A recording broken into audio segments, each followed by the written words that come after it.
Hello and welcome to Thursday's Zoom lecture. Today we're just going to be doing an exam review for Chapter 25, but first we're going to start off with some announcements. So we're going to be off next Tuesday, 2/21 for Fat Tuesday. I hope you guys have a good day off. If you need to get some extra work done on those days, assignments will be open for you, but there won't be extra assignments. There'll be only 4 assignments for each for bell ringer and lab and exam kind of situation. You're not going to have actual assignments for that day. Okay, so exam for chapter 25 is going to be Monday, 2/20. I've been using Quizlet for our medical terms. To be able to study. I thought that may be a better use than writing them down, but if you like to write things down, please continue to do so, and hopefully that's working well for you. Please let me know if it's not working, and we'll figure something else out. Okay, the second thing, or it's not the second, y'all. I don't know why I'm trying to count them today, but I want to remind you of our percentages for your grades. Remember, labs are worth 30%. Your bell ringers are worth 30%, and your exams are worth 40%. So it's very, very important that you guys hit all 3 of those things to get your percentages right. And the last thing I'm going to announce is just a coding tip. So in the back of your CPT manual, in your index on page 1184, there is a Pathology and Lab section that has so many ways to look up the things that we're coding right now. So I just wanted to make you aware of that. If you're having trouble finding a key term, just looking at the term that's in your scenario, please go to Pathology and Lab on page 1184 in the back of your CPT that's in your index. All right, so I'm going to share my screen and we're going to get into it. All right, so chapter 25. Let me see if I can move my little thing out of the way here. All right. So the very first thing that we're going to look at is the scenario for obstetric panel lab work.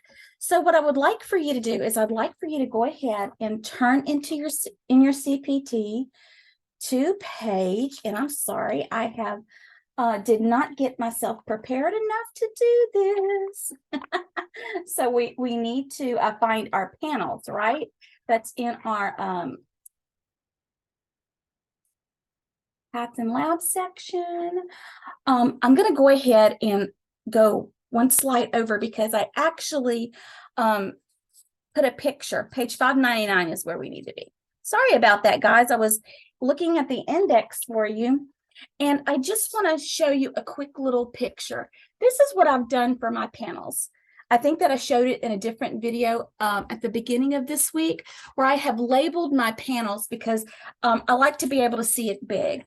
So if you look at page 599 and you look at 80055, it says obstetric panel.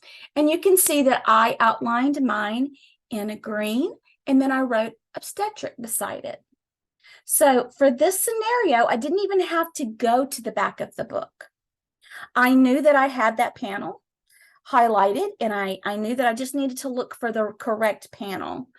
So the answer to that scenario would be 80055. So it doesn't always have to be complicated by going back to the index. You can actually get into your CPT manual and get to know it, label, highlight like I have done. And a lot of times you're going to be able to find those codes without going to the index. All right, so let's go to the next one. Drug assay, acetaminophen, read by instrument-assisted direct observation. All right, so I'm giving you a different way, again, to find a code instead of going to the index, which can sometimes be complicated with these. So you're going to go to your index, which is on page 575, and we're going to look for what? So a definitive drug screen. It's not presumptive because it already says drug assay for acetaminophen, which means that they have definitely identify the drug. So it's a definitive drug assay. We know that it's definitive. So we're doing drug testing. So here it says definitive drug testing 80320 through 80377. So the one thing that I want to point out is acetaminophen is a non-opioid. So let's go to 80320. So that's where we're going to start, is 80320.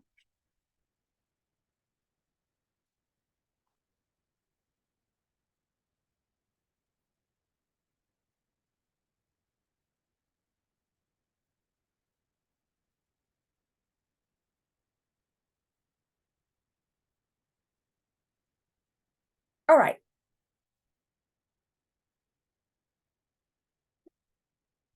So starting on page 604, 80320 says alcohols. So we know that that's not what we want. And so we're just going to keep on reading down until we find what we're looking for. I'm moving over to page 605.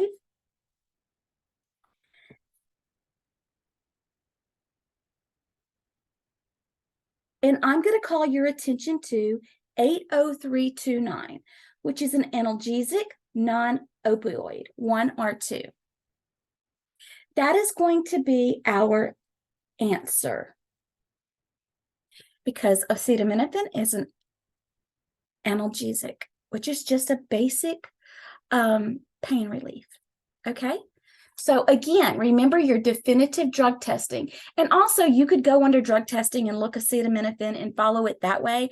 I just wanted to give you a different way. Again, if you label this, if you put definitive drug testing on a tab, and then you get in and you label and you highlight and you make notes, you're going to be able to find it very quickly and very easily. Okay, so the next one that we're going to do is we're going to do fecal occult blood 3 determinations by GUEC. Okay, so what's our CPT code? Well, I did map it out for you, so let's go to, I did not map it out. Sorry, we're gonna start again. Okay, so let's look in our index for GUEC. So we're gonna go to our G's, and again, I did not write page numbers down because I was expecting to do this with you guys, but that's okay that you could not attend because we're recording it, right?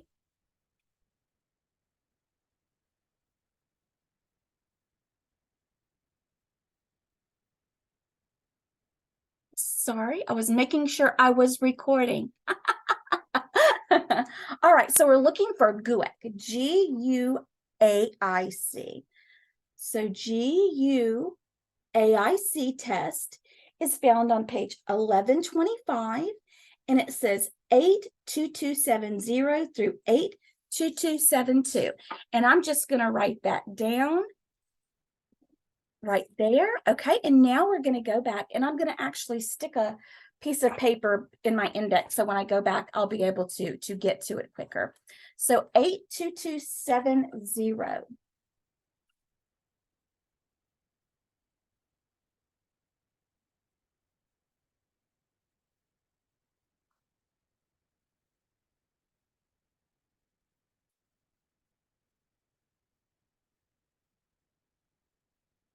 All right, so on page 655, let's look at 82270. It says blood occult,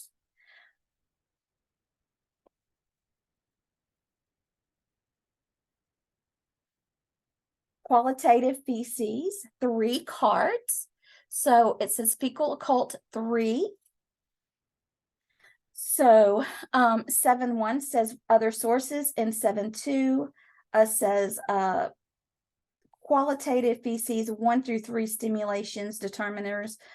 I'm going to go with 82270. Let's see if that's right. Let's see if I got it right. 82270. Hi, Janisha. You just caught me doing some test review. Okay, so for our next review question, it's sodium urine. Hi, Janisha. Good to see you. Oh my God. Hello. So we need to be able to find sodium urine. So how are we going to look that up in our index? So our key term is going to be sodium, right? Yeah. So in the back of our book, we're going to go to sodium. We're doing a test review, Jadisha, and what you've missed, I'm gonna of course I've recorded it so you can look at it later. Okay. So in the back of our book, we're going to go to sodium.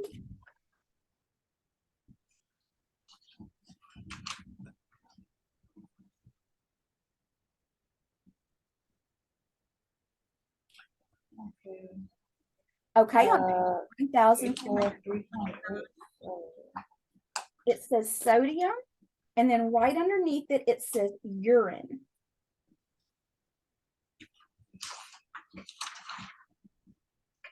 $1,229, and it's giving us CPT code 84300. So let's check to see what 84300 says. It's on 664. Okay. 84300. Okay. 84295 says sodium, and then that's plasma or whole blood, but then 84300 gives us urine. So what would our correct code be? 84300. 84300. Yes, absolutely. Okay, so the next one says a peripheral blood smear interpretation by physician with a written report. So I mapped that out for, oh, goodness gracious. I keep giving the answers before I could look them up. Pretend you didn't see that. So what did we actually did? We did a blood smear, right? Right. So that's where we're going to go in the back of the book. I'm going to go, I can't remember. I think it was smear. Yes, it's smear and stain is what it's called. And it's on page 1229. It's right underneath where we were before. So it's smear and stain.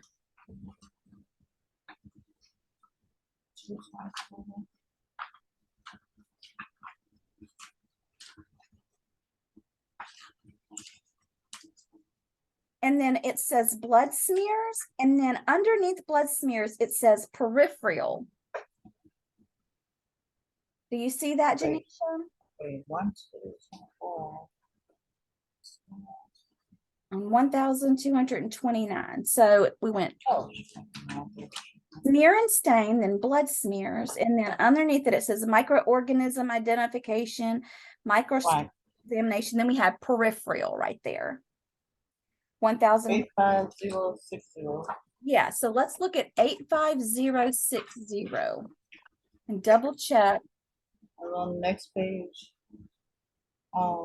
656. 85060 says blood smear peripheral interpretation by physician with a written report, which is exactly what our scenario says. We don't always get that, do we? No. So 85060. All right. Now, this is one that I found particularly interesting because it's a post-mortem examination, which is like an autopsy, right? Right. So we're going to go to post-mortem.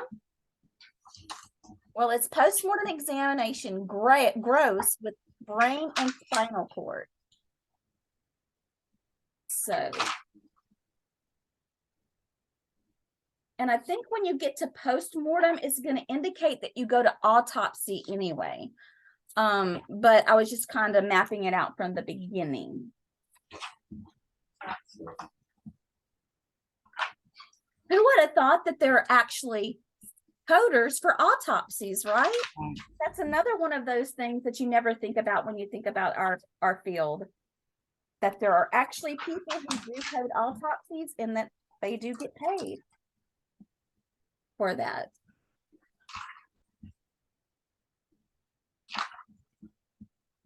Okay, so I went to autopsy.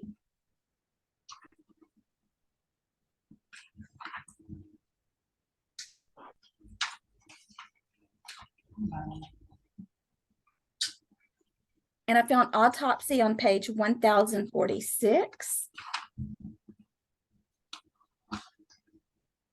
And then these are pretty interesting when you read these. Autopsies, we have coroner's examination, forensics exam, gross and micro exam, and then right underneath that we have gross exam. And it gives us 88000 through 88016.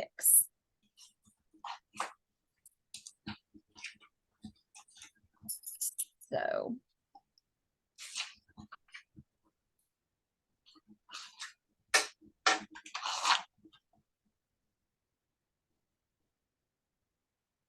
I've got to start writing down my page numbers. I get so busy. 685. 685. Thank you. So much faster when we have the page numbers, isn't it? Okay, so we're going to start with 88000, which says necroplasty, gross examination only. Then the next one, 05, says with brain and spinal cord, 88007. So we're looking for with brain and spinal cord. 88007. Yeah. But if you go one down, it goes into infancy and stillborn, and, it goes into extreme detail if you postmortem examination does. I'm not going to read through all of that because it may be a hot button issue, but that's where your autopsy things are going to be. But the answer is going to be 88007 because that is with the brain and the spinal cord. Okay, so the next thing that we're going to go over that's going to be directly related to your exam is just some multiple choice. You have to know these are going to be on the test. These scenarios that I just went over, they're all going to be on the exam. If you study these and you know how to do them, then you're not going to have any issue with your test. So how many levels of surgical pathology are there? 2, 5, 3, or 6? 82. No, there's 6. That's okay. That one was a hard one. I didn't remember that one either, Janisha. I didn't remember it. I had to look it up. Okay, so this you're going to be able to know, though. What is the name given to grouped laboratory work that represents those tests commonly done together? Multiples, indicators, or are they our panels? Panels? They are our panels. That's right. Okay. Now, I talked about this on one of my previous videos, but I don't remember which day it was. In what section would you find codes used to report venipunctures and arterial punctures? I wrote it down. It you know what? It gets me every time, but it's in the surgery section. Okay. In the surgery section.